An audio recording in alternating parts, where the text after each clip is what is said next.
What's up guys? කට්ටිය මොකද වෙන්නේ? ගොඩක් කාලෙකින් අලුත් එපිසෝඩ් එකකින් හම්බෙන්නේ.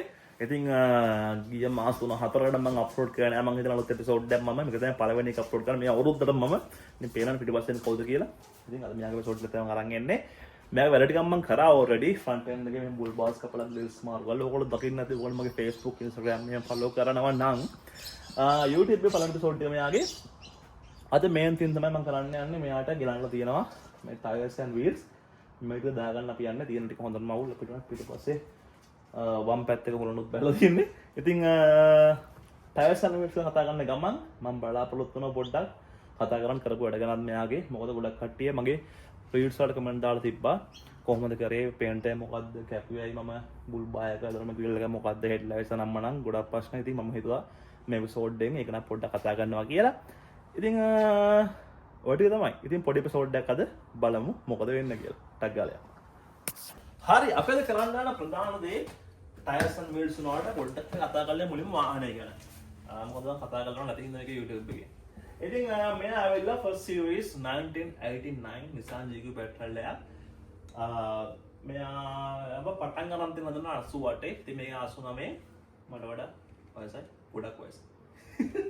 ඉතින් මේක first series එක තවත් second series එකකුත් තියෙනවා මෙයාගේ. මොකද මම මේක දන්නේ මෙයා නම් මේ ෆන් බිල්ඩ් එක ගන්න ගාට පස්සේ ඒගොල්ලෝ ඔයාගේ කාර් එක first series second series එක අනිවාර්යෙන් බලලා ගන්න. මොකද මෙයා ඉන්ඩිකේටර්ස් සහ මෙයාව මවුන්ට් කරන තැන් පොඩ්ඩක් වෙනස් කියලා. ඉතින් මේක first series මේ first series බිල්ඩ් එකක් තියෙන්නේ. මේ මැද රෝඩ් අපේ Nissan badge එක ගන්න පුළුවන්. මෙයාව ඇත්තටම තිබ්බේ අපේ ලංකාවේ යෙකෙනෙක්ගේ workshop එකේ ඇත්තටම නවත්තලා. එයාත් පදින්න යවදින off road. ගොඩක් කල් බදලා තිබ්බේ නෑ. දුවල වැදලා දුවලනේ වැහිලා තිබ්බේ. මම යාළුවෝ කරලා ගියාට පස්සේ වෙන වාහනයකට ගියාට පස්සේ මම දැක්කා මෙයා නවත්තලා තියෙනවා. ඉතින් GQ petrol කියන්නේ මගේ one of the dream vehicles. මට කාදර ගන්න ආසාවක් තිබුණ GQ petrol එක. හැබැයි මෙහෙම මාර ගණන්. ඉතින් මෙයා මට ඇත්තටම අඩුවට හම්බුනේ හදන්න දේවල් ටිකක් තියෙනවා. ඒ වුණාට මම අයියත් එක්ක කතා කරලා පොඩ්ඩක් ගාන එහෙම කරලා ගත්තා. ඉතින් thank you අයියා. ඉතින් මේක එයා ගන්නලා තියෙන off road පදින්න. මේක තනිකර off road build එක. Snowkers තියෙනවා. 35 tires තියෙනවා.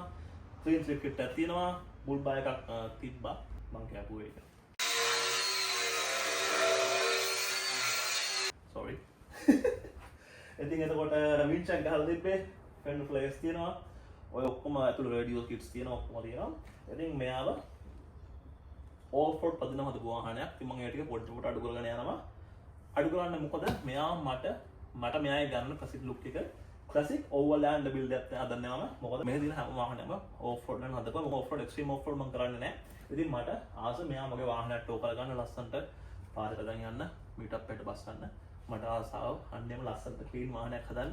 ඉතින් තව මෙයාට තියෙන TD42 engine එකක් diesel 4.2 manual 4-wheel drive. ඉතින් ඔය තමයි වාහන ගැන විස්තරේ. ඉතින් කතා කරලා ඇති. අපි දැන් අපේ tires වලට.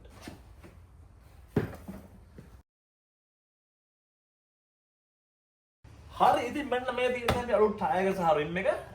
මේ ටයර් එක මඩ් ටරින් ටයර් එකක්. මට මේ සයිස් එකේ මේ උස ඕල් ටරින් ටයර් එකක් ගන්න බැරුණා. ඒකයි මඩ් ටරින් ටයර් එකක් මම ගත්තේ. ඉතින් මේකේ සයිස් එක තමයි 35 by 12.5 by R15. 35 කියන්නේ මෙයාගේ ටයර් එක අඟල් 35ක් උසයි. 12.5 කියන්නේ මෙයා අඟල් 12.5ක් පළලයි. R15 කියන රිම් සයිස් එක රිම් එකේ ඩයමීටර් එක අඟල් 15යි. ඉතින් ඊට පස්සේ රිම් එක 15 by 10 negative 44 offset. 15 කියන්නේ මම කිව්වා වගේ මෙයාගේ diameter අඟල් 15යි. එතකොට 10 කියන්නේ මෙයා අඟල් 10ක් පළලයි. negative 44 offset කියන්නේ මේ ගොඩක් කට්ටිය මම අහලා දීපු ප්‍රශ්නයක් ඉස්සරහට offset එක කොහොමද පැහැදිලි කරන්න කියලා. දැන් මට මේ rim එක tire එක attach කරලා දෙන්න පොඩ්ඩක් පැහැදිලි කරන්න අමාරුයි. ඒත් මම උපරිම උත්සාහයක් ගන්නම්. දැන් rim එක අඟල් 10ක් පළලයිනේ. එතකොට මේක මැදින් බෙදුවොත් හරියට මැදින් බෙදලා මේකේ mounting surface එක mounting surface කියන්නේ මෙතන මේ තියෙන mounting surface ඔයගොල්ලන්ගේ. එතකොට මෙන්න මේ surface එක හරියට rim එක මැද නම් තියෙන එක අඟල් 5 නම් තියෙන අඟල් 10ක් rim එක අඟල් 5 නම් තියෙන්නේ. මේක 0 offset rim එක. දැන් මේක negative 44. ඒ කියන්නේ mounting surface එක තව මිලිමීටර් 44ක් ඇතුළත තමයි තියෙන්නේ. එතකොට tire එක වාහනේ stick out වෙනවා හොඳට. ගොඩක් එළියට එනවා tire එක වාහනේ. ඔය ස්පේසස් තල ගොඩක් කට්ටිය වාහනේ ටයර් එක ඉඩ ගන්න. අන්න ඒ වගේ තමයි මේක ඔරිජිනලි නෙගටිව් ඔෆ්සෙට් කරලා තියෙන. එතකොට වාහනේ එළියට වීල් එක එනවා. මේක ගොඩක් බෙයරින්ග්ස් වලට එම හොඳ නැහැ. මොකද ගොඩක් බර වගේ බේරින්ග්ස් වලට එන හින්දා මොකද ගොඩක් ස්ටික් අවුට්ලා තියෙන්නේ. පේනවනේ මේ ඩිෂ් එක මේ ඩිෂ් එක වැඩි ඉස්සරහා පිටිපස්සට වඩා පිටිපස්ස ඩිෂ් එක අඩුයි. මවුන්ට් බේස් එක මෙතන තියෙන්නේ. තා පොඩ්ඩයි තියෙන්නේ පිටිපස්ස ඩිෂ් එක. ඉස්සරහා ගොඩක් ඇතුළට බහැලා දෙන ලංකා කට්ටිය කාමරේස් ගන්න මම හොයා අහුව වටකට බොබ්බෝල් කියන ලංකාවේ අන්න එක තමයි ඩිෂ් එක වැඩි ඉස්සරහා මවුන්ට් පොයින්ට් එක තියෙන ඉතින් negative 44 කියන එක මට පැහැදිලි කරන්න පුළුවන් ওই විදිහ හොතයි උපරිම තව ඔයාලට පැහැදිලි කරන්න මෙලවට ඕන නම් මට පල්ලෙන් කමෙන්ට් එකේ මොකක් හරි තරම රීල් එකකින් හරි මොකකින් හරි ඔයාලට ගොඩක් හරියට පැහැදිලි කරලා දෙනවා රිම් එකක් ගහලා. හරි කතාවේදී අපි දැන් ගිහිල්ලා ටයර්ස් ටික දාගමු වාහනේට.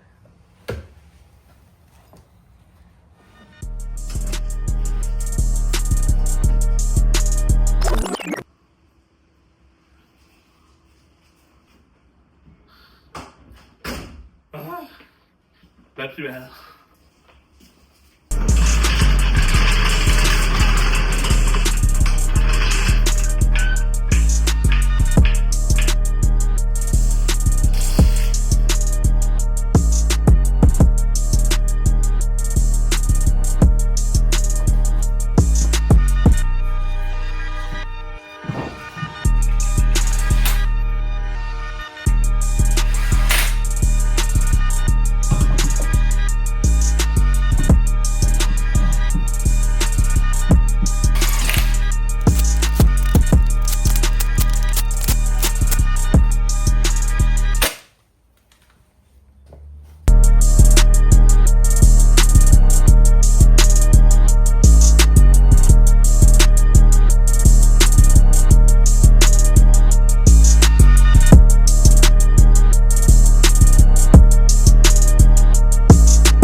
හරි ඔන්න විදිහට අපි wheels and tires දාගත්ත පෙට්‍රෝල් එකට දනවනද හොරවල වැටලා තියෙන්නේ. මොකද මම වීඩියෝස් ටික ගන්න අවශ්‍ය නම් හිටියා. දැන් හොරවල වැටලා අපි මේ එපිසෝඩ් එකේ ටැග් ගාලා මෙහෙම ඉවර කරමු.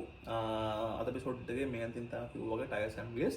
තා පොඩි තමයි ඔයාලා මුලින් කිව්වා කියන්න තියෙනවා කියලා ගොඩක් කට්ටියව ප්‍රශ්න වලට උත්තර ටික මේ කරමු ෆ්‍රන්ට් එන්ඩ් එකේ වෙනස්කම් ටිකේ මම ටට්ටක් ගාලා ටික කියාගෙන යනවා ඔයගොල්ලන්ට. මොනම ග්‍රිල් එකෙන් පටන් ගමු. මේ ග්‍රිල් එක ගොඩක් කට්ටිය අහලා තිබ්බා මොකද්ද නම කොහෙන්ද ගත්තේ මොකද්ද කියලා. මම කලින් කිව්වා වගේ මේක series 1 blink chrome grill එකක්. මම පල්ලෙහින් ඔයාලට link එක දාන්නම්. කඩේ නම මම මතක නැහැ මෙල්බර්න් වල අඩුවටම ගන්න තියෙන තමයි grill එක Petrola and Navara parts එක මොකක් හරි කඩයක්.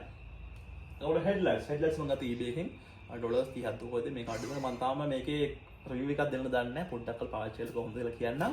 මෙන්න මෙතන සුදු බාර් ලයිට් එක පත් වෙනවා DRL එකක් විදිහට. and මේකම අපිට ඉන්ඩිකේටර් සිග්නල් එකක් පාවිච්චි කරන්න පුළුවන්. මේක ඔරිජිනල් එකකට පත් වෙනවා.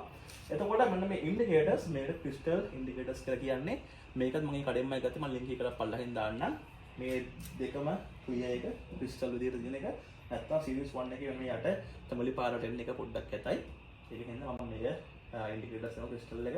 එතකොට මේන් තින් බුල් බාය එක අපේ මේක ARV බුල් බාය එක මම මේ කැපුවේ මොනවත් ගෝවිදට මට ඕවලෑන්ඩ් ලුක් එක ක්ලීන් ලුක් එක ගන්න ඕන හින්දා මොකද මෙයාලා ලස්සන මූණක් තියෙනවා. මේ මූණ වැහිලා තිබ්බේ මෙයාට තිබ්බ මේ හූක්ස් වලින්.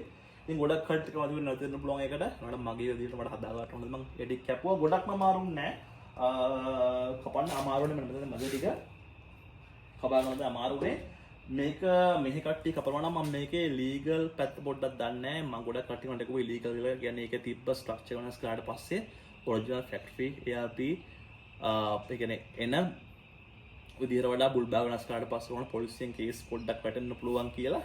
ඒ පැත්ත මම දන්නේ නැහැ. කපනවා නම් ඕල් බලාගෙන ඕගොල්ලන්ගේ කටට ඉන්න ඕන රිස්ක්. ඉතින් අනිත් එක මේකට ගහපු කෝට් එක මේකට මම ගොඩක් කල් හදලා පවුඩර් කෝට්ද මොකද්ද මම කෝට් එක කියලා මේක රැප්ටර් කෝට් මේ මුළු පෙට්‍රෝල් එකම පේන්ට් රැප්ටර් කෝට් එකෙන් මම මේක රැප්ටර් කෝට් එකෙන්මයි මොකද දෙක මැච් වෙන්න ඕන හින්දා අමාරු නෑ මම ඒ පාවිච්චි කරලා ගන්න එකත් ඇත්තටම වාහන පෙන්ට් ගන්න නෙමෙයි මේ වෝල්ස් පේන්ට් ගන්න නෑ හැබැයි මගේ වැඩට හරිය ගියා මොකද මේක මේ රැප්ටර් කෝට් එකෙන් යන ස්ප්‍රේ වුන් විතරයි තියෙන්නේ මොකුත් එහෙම බේරෙන්නේ මොකුත් නෑ ඒකද හරියම ලේසි මම මේකත් පළවෙනි ලින්ක් එක දාන්නම් මොකද්ද ගන්න එක කියලා මොකද්ද පේන්ට් එක මම ලින්ක් එකම පළවෙනි දාලා ඇති මම මේ කියාගෙන යන්නේ මේ ටැග් ගන්න එපිසෝඩ් ඉවර කරන්න ඕන කවුරු වැටෙන්න කලින් නැත්තම් මට හෙට වැඩ ආයෙ මට වීඩියෝ ගන්න හම්බෙන්නේ නැහැ ඒක ඉතින් ඔය ටික පළවෙනි ලින්ක් එක දාගෙන යන්නම් ගත්ත වල ටික ඔක්කොම ටික පේන්ට් ගන්න එකෙන් මම දාන්නම් ඉතින් ඊට එහා මට කියන්න දෙයක් නැහැ කොයි වලට කියන ඔච්චර අපි කරේ. ඉතින් තව මෙයාට බඩු ගොඩක් ඇවිල්ලා තියෙනවා. අපි ටග් ගන්න එපිසෝඩ් එක හම්බෙමු. මේ පොඩි එපිසෝඩ් එකක්. ඉතින් එන එපිසෝඩ් එක හම්බ වෙනකන් ඔයාලන්ට ජය වේවා. මේ එපිසෝඩ් එක බලුවට thank you. එහෙනම් bye.